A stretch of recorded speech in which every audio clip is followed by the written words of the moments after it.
Aujourd'hui, nous allons jeter un œil à la nouvelle gamme de pompes Sima 6, les nouvelles pompes à aspiration plate de Penter Jungpumpen.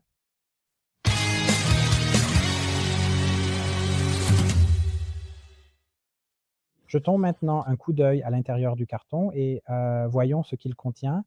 Lorsque nous l'ouvrons, nous trouvons tout d'abord le mode d'emploi en plusieurs langues.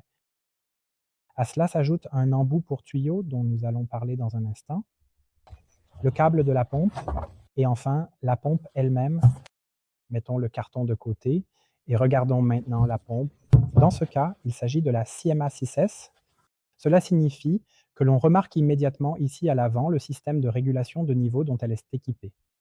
Concernant la CMA6S, il faut préciser que nous avons ici le grand avantage de pouvoir utiliser la pompe aussi bien en mode manuel. Cela signifie qu'elle démarre en principe dès que l'on branche le câble, ou bien on la met en mode automatique, ce qui dans ce cas veut dire que le système électronique est activé.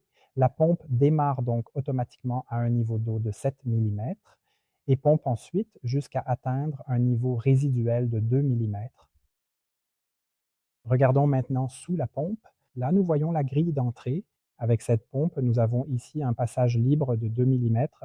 Cela signifie, et il faut toujours le préciser, que cette pompe est vraiment un outil mobile. Elle n'est donc pas conçue pour une installation fixe, car dans ce cas, un passage libre de 10 mm serait nécessaire. Jetons un coup d'œil par le dessus sur la sortie de refoulement. Cela signifie que si je mets la main ici, on voit qu'il y a déjà un petit clapet anti-retour installé et ainsi, nous pouvons maintenant simplement visser ce raccord cannelé à étage sur le filetage intérieur de la pompe et on peut alors y raccorder un tuyau du diamètre ou du calibre approprié. À l'arrière, nous avons une petite ouverture. Ceci est l'ouverture pour la mise à l'air de la pompe. Comme c'est le cas pour toute pompe centrifuge, le carter hydraulique doit donc pouvoir être purgé de son air. Le tout est ici équipé d'une sorte de soupape, d'une bille, en quelque sorte. Cela signifie que lorsque l'air est évacué, la bille se ferme. Cela peut signifier qu'au début, de l'eau peut jaillir ici jusqu'à ce que la bille soit correctement fermée. Maintenant, pour comparer, nous avons une autre pompe, à savoir la Sima 6. La Sima 6, contrairement à la Sima 6M, n'a pas de régulateur de niveau intégré. Cela signifie qu'ici, le fonctionnement et la mise en marche se font simplement en branchant la prise. Dans ce cas, cependant, nous avons coupé le câble sur notre modèle. Nous devons préciser dans ce cas qu'il n'est pas possible d'ajouter ultérieurement un régulateur de niveau ici. Cela signifie qu'il faut décider à l'avance quelle variante on souhaite choisir. Je fais ici à nouveau référence à ce que nous avons expliqué tout à l'heure. Il n'y a en fait aucun inconvénient car nous pouvons passer du mode manuel au mode automatique selon les besoins. Nous allons maintenant lancer la pompe pour le test. Cela signifie que nous allons vider notre seau ici.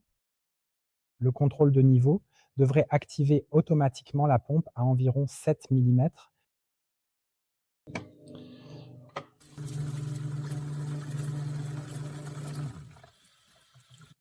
Ainsi, cela signifie que selon la rapidité avec laquelle l'eau revient, la pompe se remettra en marche et régulera le temps de post-fonctionnement pour le cycle suivant.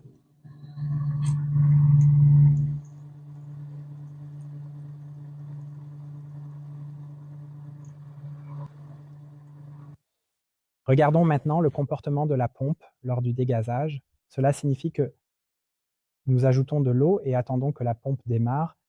Et dès que la pompe démarre, il devrait y avoir une sortie d'eau à l'avant, c'est-à-dire jusqu'à ce que la pompe soit complètement dégagée. Maintenant, la bille est fermée. Cela signifie que la pompe peut maintenant passer à son fonctionnement normal.